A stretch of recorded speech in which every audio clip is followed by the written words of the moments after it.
आप सभी को जय मसीह की। परमेश्वर का धन्यवाद हो। परमेश्वर ने मेरे को इस काबिल समझा कि मैं यहाँ बताऊँ कि उसके वचन को पेश कर सकूँ। खुदावंद यीशु मसीह ने अपने ज़ुबान मुबारक से जो पहला कलमा कहा था, वो उस खुदा ने कहा था कि हे पिता, इनको क्षमा कर, क्योंकि ये नहीं जानते कि ये क्या कर रहे हैं। सबसे पहली जो चीज़ उस खुदा ने अपने मुँह से कही, वो कही क्षमा। यदि हम क्षमा को देखें तो क्षमा बहुत मुश्किल चीज़ होती है। शायद हम लोग जिन लोगों से प्यार करते हैं हम उनको ही इजीली माफ़ कर देते हैं। हम जिन लोगों से प्यार नहीं करते हम उनको माफ़ नहीं कर पाते इतनी आसानी से। बहुत मुश्किल होता है लोगों को माफ़ करना। और यदि हम देखें खुदावंद यीशु मसीह की पूरी लाइफ, पूरी उस जर्नी के बारे में देखें तो खुदावंद यीशु मसीह खुद ही प्यार था, वो लव था। यदि मैं लेके चलूँ आपको कल शाम जब खुदावंद यीशु मसीह को पकड़ा गया, उसके साथ धोखा हुआ उस शाम को, उस खुदा ने जब वो खुदा अपने सारे फॉलोअर्स के साथ बैठा हुआ था, उस खुदा को पता था, वो खुदा जानता था उस चीज़ को जो एक यहूदा से होती था कि वो उस खुदा को धोखा देगा। लेकिन उसके बावजूद भी उस खुदा ने उसके पैर धोए और उसके साथ सेम टेबल पे बैठ के उस खुदावंद यीशु मसीह ने डिनर किया, खाना खाया हुआ, ये जानते हुए भी कि ये मेरे को धोखा देगा। और इन सब चीज़ों के बावजूद भी उस खुदा ने उसको माफ़ किया। वो शाम, वो रात खुदा के लिए बहुत भारी थी। पूरी रात उसको कोर्ट में घसीटा गया, परेशान किया गया। सुबह के टाइम उस खुदा को क्रूसिफिकेशन के लिए लेके गए। शायद यही टाइम था, 9 बज रहे हैं, यही टाइम था जब उस खुदा को उस सलीब पे चढ़ाया था, उस क्रूस पे चढ़ाया था। और अभी मैं रिसेंटली देख रहा था, नासा ने रिसर्च किया है कि आज एग्जैक्ट सेम डे है जिस दिन जीसस को सेम डे क्रूसिफाइड किया गया था।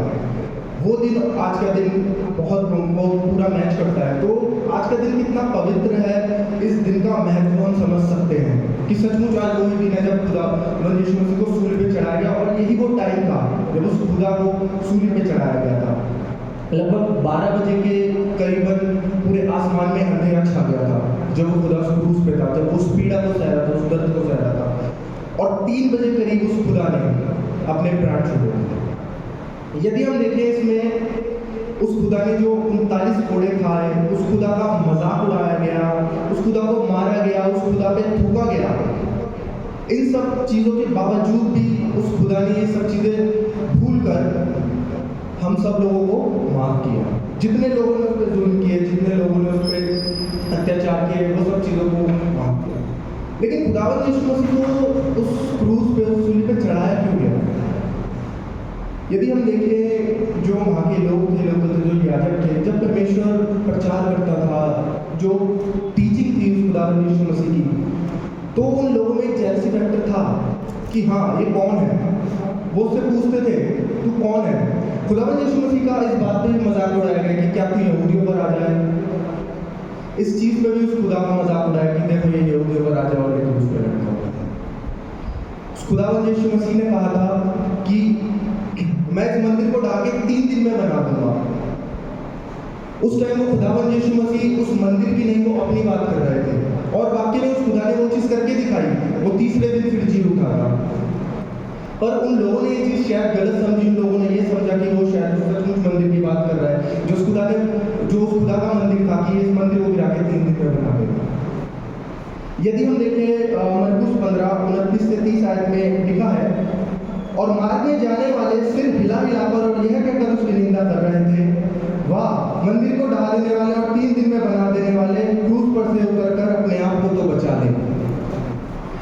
हम यदि देखें इस आयत में, यहाँ पे लोग उस खुदा का मजाक उड़ा रहे हैं कि तू तो मंदिर को 3 दिन में बना देता, तू अपने आप को ही क्रूस से नहीं बचा सकता, तो तू उस मंदिर को कैसे 3 दिन में बना देगा।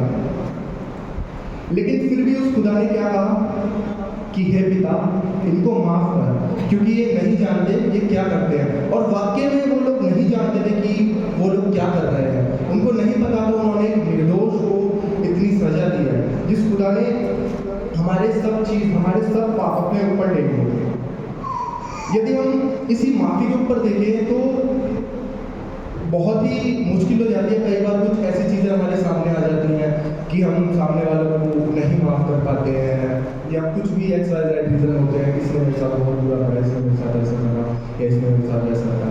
लेकिन मैं देखूँ, मेरे भी जीवन में बहुत गलतियाँ होती हैं और करता हूँ रोज़ बरोज़, लेकिन मेरे पेरेंट्स हैं, मेरी फैमिली है, वो लोग मेरे को माफ़ करते हैं। क्यों?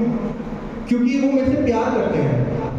इसी तरह उस खुदा ने इस जगत से प्यार किया, और जब भी हमें किसी को माफ़ करना है या कहीं भी माफ़ी आती है या फॉरगिवनेस आती है, उससे पहले सबसे पहले प्यार, लव आता है। और खुदा ने हमको यही सिखाया है कि अपने दुश्मनों से भी प्यार करो।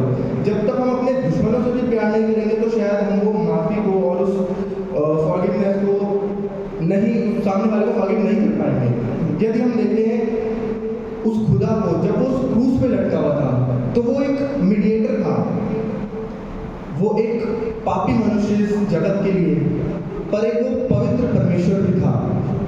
उन दोनों चीज़ों को उस खुदा ने बैलेंस करा हुआ था। और वो जो लोग उसका मजाक उड़ा रहे थे ये समझ के कि ये पापी मनुष्य है, उनको शायद ये पता भी नहीं था कि ये खुदा तीसरे दिन जी उठेगा। आप लोगों को क्या लगता है कि जिन लोगों ने उस खुदा का मजाक उड़ाया, इतने जुल्म उस खुदा पे करे, उस खुदा को गोले मारे, क्या तीसरे दिन जब वो खुदा जी उठा होगा, उन लोगों ने उस खुदा से तौबा नहीं करी होगी? उस खुदा से उन लोगों ने माफ़ी नहीं मांगी होगी?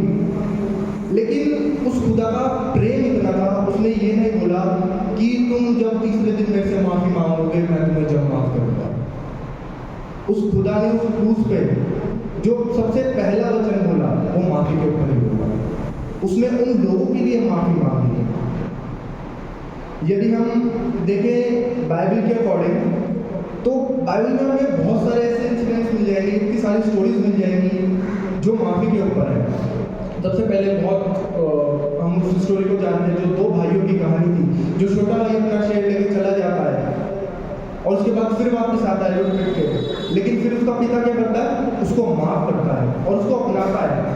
यदि हम देखें, एक स्त्री थी जो व्यभिचार करती थी, व्यभिचारी स्त्री थी, वो उसको पूरी भीड़ पत्थर मार रही थी, तो खुदा ने उसको माफ़ किया।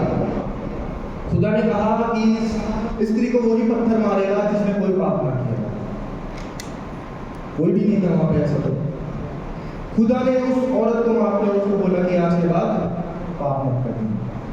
यदि हम देखें यूसुफ के बारे में, यूसुफ था, उसके भाई थे, हम सब जानते हैं कि यूसुफ के भाइयों ने कितना उस पर अत्याचार किया, कितना परेशान किया यूसुफ को। जब यूसुफ पावर में आया, जब वो मिनिस्टर बना उस देश का, तो उसमें बहुत अच्छा मौका था कि वो अपने भाइयों से बदला ले सके, लेकिन फिर भी उसने माफ़ी को चूज किया, उसने अपने भाइयों को माफ़ किया। यदि हम देखें पतरस के बारे में, खुदावंद यीशु मसीह से पतरस ने कहा था कि सारी दुनिया तेरे को छोड़ दे खुदा, मैं तेरे को नहीं छोड़ूंगा, लेकिन हम सब जानते हैं पतरस ने भी उस खुदा से इनकार किया। यदि हम देखें आगे हम चलेंगे तो हम देखेंगे निर्गमन 20 बाब उसकी 4 से 6 आयत में, यहाँ पे परमेश्वर का वचन कहता है, तू अपने लिए कोई मूर्ति खोदकर ना बनाना और ना किसी प्रतिमा, ना कोई प्रतिमा बनाना जो आकाश में या पृथ्वी पर या पृथ्वी के जल में है, ना उसको दंड करना और ना उसकी उपासना करना, क्योंकि मैं तेरा परमेश्वर यहोवा जलन रखने वाला परमेश्वर हूँ।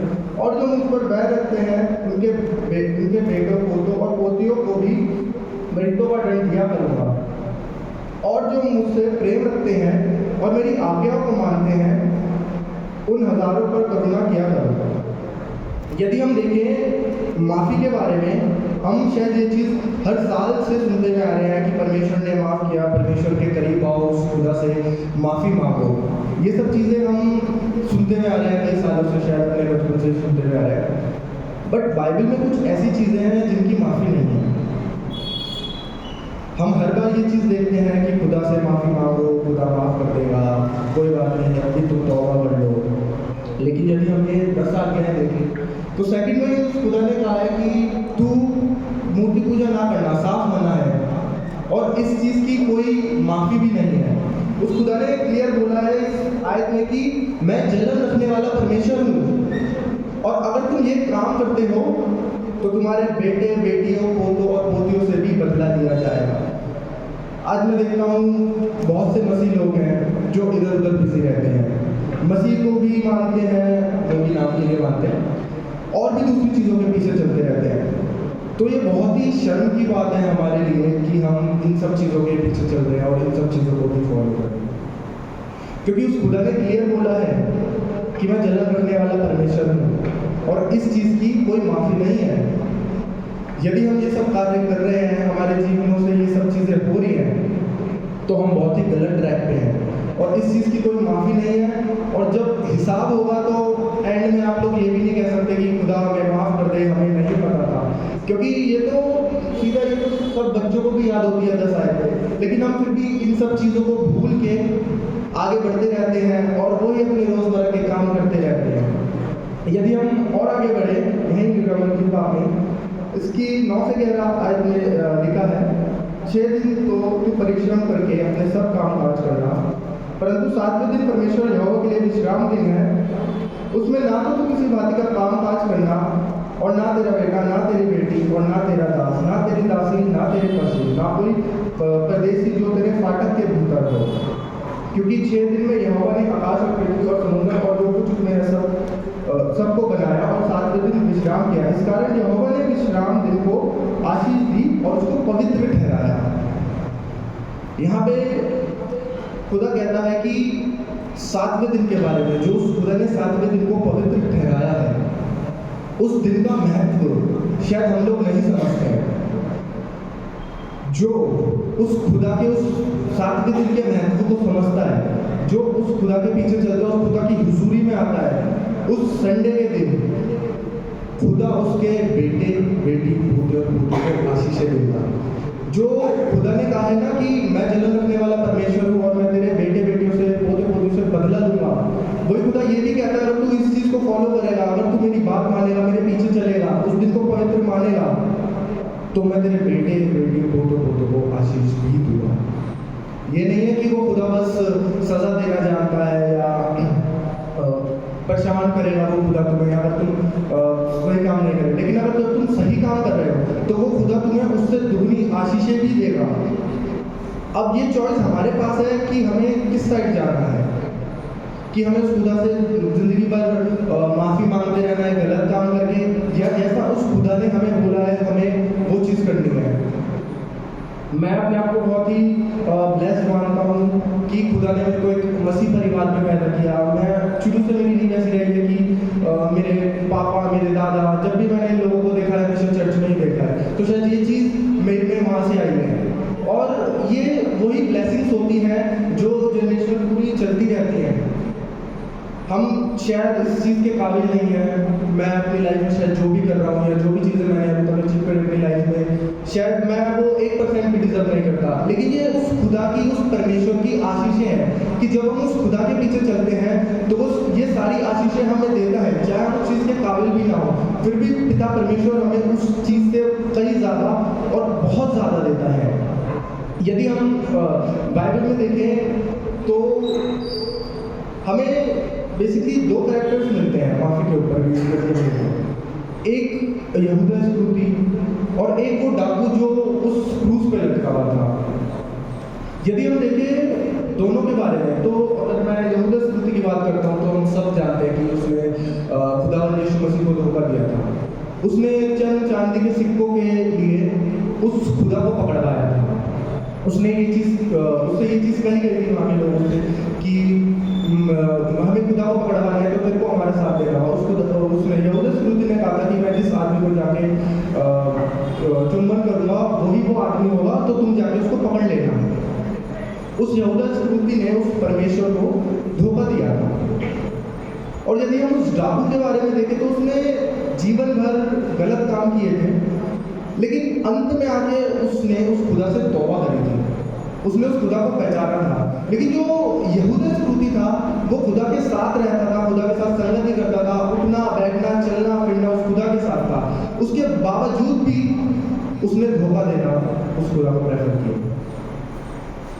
अब चॉइस हमारे पास है, या तो हम यहूदा इस्करियोती की तरह बन जाए कि नाम के लिए तो खुदा के साथ है लेकिन हमारे अंदर से वो चीज़ें नहीं आती, उस खुदा को हम शायद रोज़ बरोज़ धोखा दे रहे हैं, या फिर हम उस डाकू की तरह बन जाए कि खुदा आज से मैं तेरे लिए सब कुछ छोड़ रहा हूँ, आज से तू ही मेरा सृजनहार है पिता परमेश्वर, मैं तेरे ही पीछे चलूंगा और जैसा तू कहेगा मैं वैसा ही करूँगा। यदि हम यहूदा संस्कृति की तरह बनते हैं, हम उस परमेश्वर को धोखा देते हैं, उस परमेश्वर की बात नहीं मानते, तो अंत में हमारा भी वैसा ही हाल होना है जैसा यहूदा संस्कृति का हुआ था। अगर आप लोगों को नहीं पता तो मैं बता देता हूँ, यहूदा संस्कृति ने जब परमेश्वर को पकड़वाया था तो वो इतना गिल्ट में आ गया था कि उसको कुछ समझ नहीं आ रहा था मैं क्या करूँ। तो एंड में जाके यहूदा संस्कृति ने आत्महत्या कर ली थी, उसने अपने आप को फांसी दे दी थी। वो क्योंकि इस चीज़ से ओवरकम नहीं कर पा रहा था कि मैंने परमेश्वर को धोखा दे दिया है। और शायद हमारे जीवनों में भी ऐसी ही चीज़ हो जाती है कि हम उस चीज़ से कभी ओवरकम नहीं कर पाते, और यही चीज़ होती है जो हमारे और परमेश्वर के बीच में एक डिस्टेंस बना के चली जाती है कि मैं तो पापी हूँ, मैं परमेश्वर के भवन में कैसे जाऊँ, मैं परमेश्वर की उपासना आराधना कैसे करूँ। नहीं, यदि आप पापी हैं तो उस डाकू की तरह उस खुदा से तौबा कर लें कि हे खुदा, आज मैं सब कुछ छोड़ता हूँ और मैं तेरे पीछे चलूँगा। चॉइस हमारे हाथ में है, हमें कैसे करना है, क्या करना है, उस डाकू की तरह बनना है या हमें भी यहूदा संस्कृति की तरह बनना है। परमेश्वर आप सबको आशीष दे।